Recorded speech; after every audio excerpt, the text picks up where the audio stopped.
Senator Eric Schmitt. Senator Schmitt, wonderful to see you, sir. You too.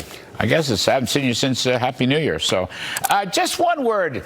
I don't want to dwell on this, going to California. But, you know, it just occurs to me that while Gavin Newsom is spending $50 million to Trump-proof California, this is happening in the legislature while the wildfires were going on, the state of California is probably going to ask the federal government for, Lord knows, I don't know how many hundreds of billions of dollars in damages from the fires.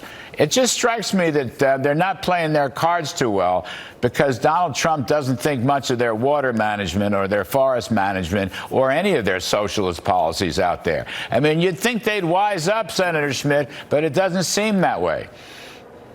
I don't think so. Yeah, not only, I mean, California has the double whammy of being, you know, sort of radical left policies, still suffering from Trump derangement syndrome, and then also a competency problem.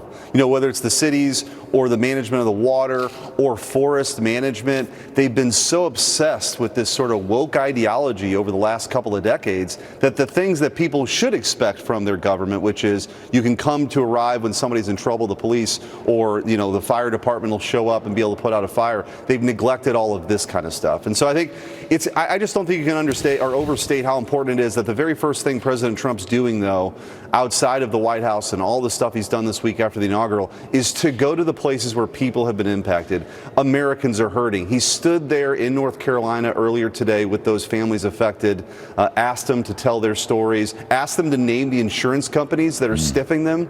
I mean, this guy obviously is connecting with the American people all the time, and why his approval numbers are through the roof.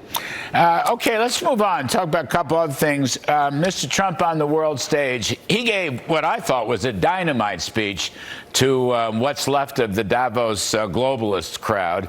It's kind of a ghost town, at least metaphorically. The good guys all went to Mar-a-Lago. But there they were in Switzerland, and he did speak to them. Now, he spoke to them about many things, but one of the things he spoke to them, let me hear it. I'm going to let you play it, hear it alone. Let's play some tape on Trump in Davos on tariffs. Here's what he said.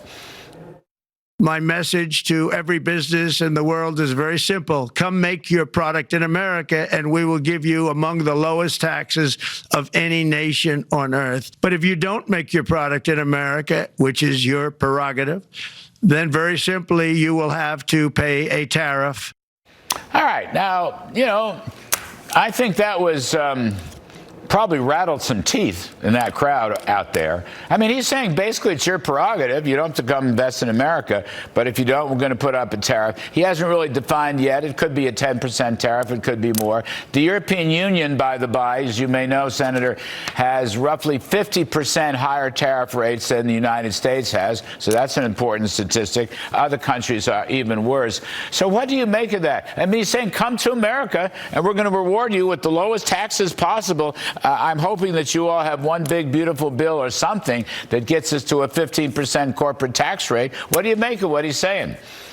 I love it. I watched it. Actually talked to President Trump yesterday after the speech and congratulated him because it's about time that we had a president who's on that world stage, whose primary interest is the American people, right? It's about America first. And he's telling them, look, America's tired of being ripped off. Whether it's in Europe or it's China, we're tired of being ripped off. We're going to use every tool at our disposal to make sure it's fair trade. It's free trade, but fair trade, that we're being treated equally. And if we have a reciprocal tax, or as some people call it, a tariff, so be it.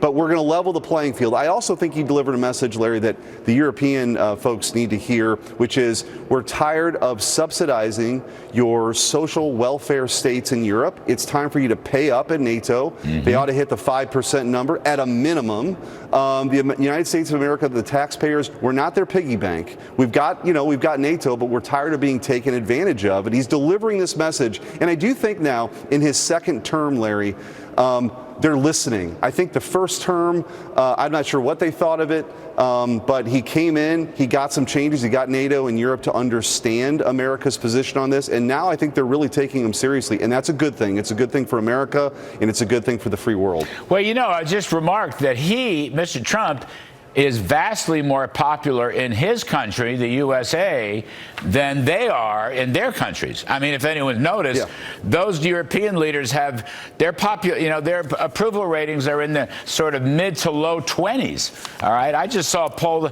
out this morning that Trump's approval rating is in the mid 50s. So they kind of have to listen.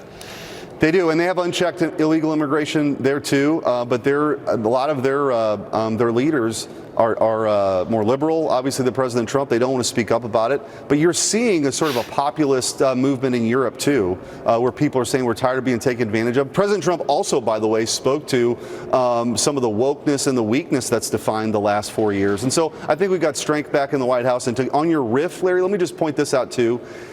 It can't be overstated again how significant getting rid of this cultural Marxism, this DEI is across the federal government, across our universities, even in our elementary schools, this critical race theory where they teach kids to hate America or they pit people, every classroom by race. It's really destructive. It undermines the core tenets of our country. We're going to get back to merit. We're going to do it in our military. We're going to do it in our government. We're going to do it in our schools. And it took leadership to go get there. And I'm glad President Trump did it right away. Well, I think, one of the things I tried to say in the riff is how Mr. Trump is bringing back the founding fathers' values. Yep. And whether it's merit or achievement or hard work, or for that matter, God, endowed by our Creator.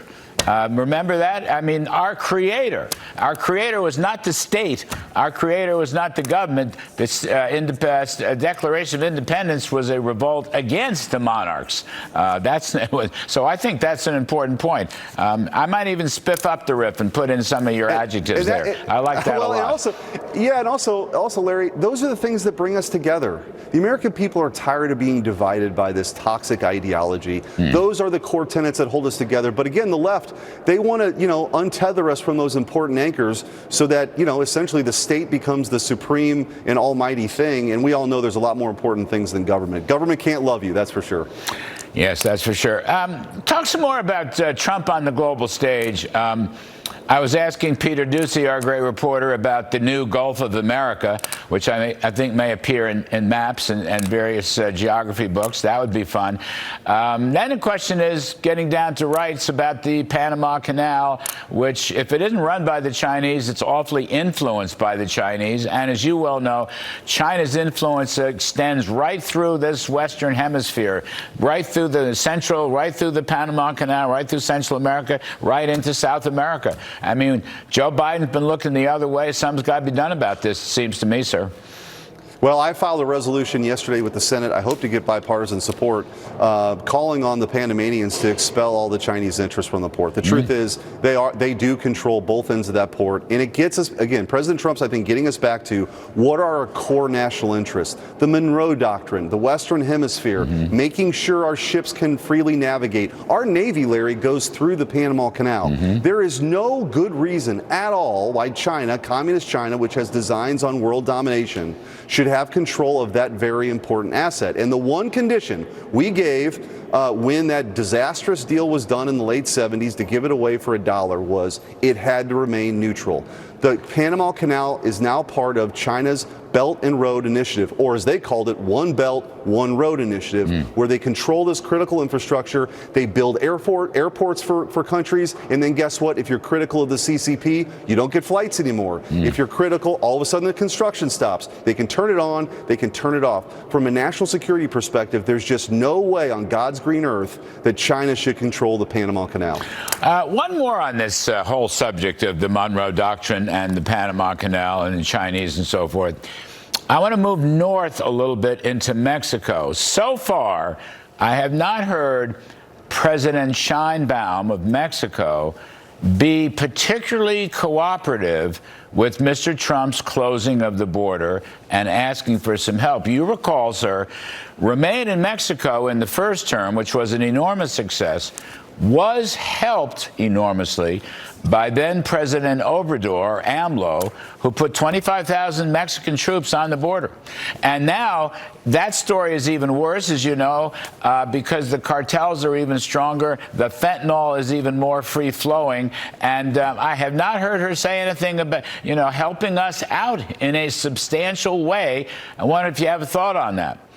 Well, it needs to happen. I think perhaps the single most important thing President Trump did to have the most secure border we've had in 45 years was the Remain in Mexico policy. Joe Biden, of course, wanted to undo that on day one. But what it meant was it took away the incentive that Obama and Biden wanted to have, which was if you came here and you claimed asylum, and by the way, the cartels, is part of the payment they got to traffic people here, gave them the note card of exactly what to say claiming asylum. 9 out of 10 of those are bogus. But in the meantime, they're released into the interior of the United States. With Remain in Mexico, which we have to get back in place with the Mexican government, is Mexico is the waiting room. That takes away that financial incentive because the cartels then aren't really delivering people into the interior of the United States. So this is perhaps, there's a lot of important things that are happening as relates to the border to get operational control. But if we got that done, and it's going to get done, that will stem the tide. You're just going to see an immediate reversal of these cartel, these distribution patterns they have, not just of fentanyl, but of people.